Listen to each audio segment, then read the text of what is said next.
Assalamualaikum warahmatullahi wabarakatuh. Kali ini kita akan belajar mengenai manajemen. Manajemen bisa dikatakan sebagai ilmu di mana para manajer biasanya mempergunakan pendekatan ilmiah dalam pembuatan keputusan, dan ini menggunakan ilmu manajemen itu sendiri. Kemudian, manajemen juga dikatakan sebagai seni di mana di setiap aspek seperti perencanaan, kepemimpinan, komunikasi, serta unsur-unsur yang menyangkut hubungan dengan manusia perlu menggunakan pendekatan artistik atau seni, sehingga ilmu manajemen itu merupakan ilmu yang sangat unik. Nah, tentu adik-adik bertanya, manajemen itu dibutuhkan untuk apa?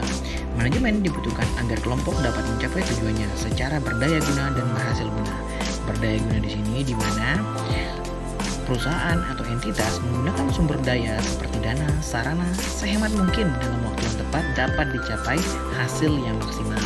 Sementara berhasil guna, yaitu mencapai apa yang diinginkan dan hasilnya berguna bagi kelompok dan masyarakat, serta dapat dirasakan manfaatnya bagi sesama. Manajemen juga biasanya digunakan dalam administrasi dan kepemimpinan, di mana administrasi merupakan keseluruhan proses kegiatan dilakukan untuk mencapai tujuan.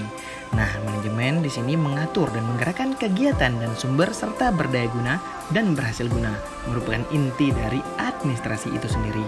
Sementara kepemimpinan merupakan proses mempengaruhi orang atau sekelompok orang agar bekerja sama mencapai suatu tujuan. Nah, ini merupakan inti dari manajemen itu sendiri.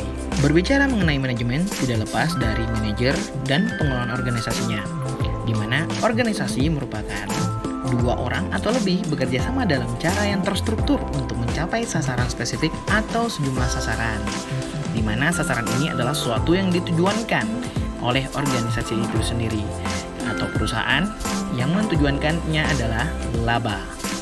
Nah, untuk mencapai laba itu sendiri perlu adanya manajemen, di mana manajemen ini dimulai dari proses perencanaan, mengorganisasikan, memimpin, dan mengenalikan pekerjaan anggota organisasi dan menggunakan semua sumber daya organisasi untuk mencapai sasaran organisasi yang sudah ditetapkan.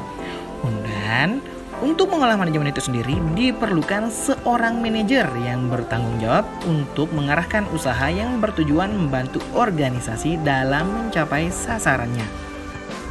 Berbicara mengenai manajer, ada 3 tipe manajer, di mana first line manager, yaitu manajer pertama yang bertanggung jawab terhadap pekerjaan karyawan operasional dan tidak membawakan manajer lainnya.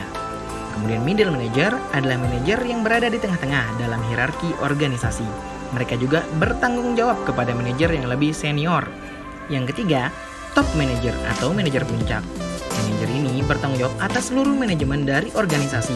Mereka menetapkan kebijakan operasional dan pedoman interaksi organisasi dengan lingkungannya. Ada beberapa proses manajemen yang perlu kita perhatikan atau sangat penting untuk kita pelajari. Yang pertama adalah planning atau perencanaan, di mana proses ini menetapkan sasaran dan tindakan yang perlu untuk mencapai tujuan. Rencana juga merupakan pedoman untuk organisasi dalam menjalankan aktivitasnya. Yang kedua, organizing atau mengorganisasikan adalah proses memperkerjakan 2 orang atau lebih untuk bekerja sama dengan cara terstruktur guna mencapai sasaran spesifik atau beberapa tujuan yang diinginkan. Yang ketiga, leading atau memimpin adalah proses mengarahkan dan mempengaruhi aktivitas yang berkaitan dengan pekerjaan dari anggota suatu kelompok atau seluruh organisasi. Yang keempat, controlling atau pengendalian adalah proses untuk memastikan bahwa aktivitas sebenarnya sesuai dengan aktivitas yang direncanakan agar tidak melenceng dari apa yang telah direncanakan sebelumnya.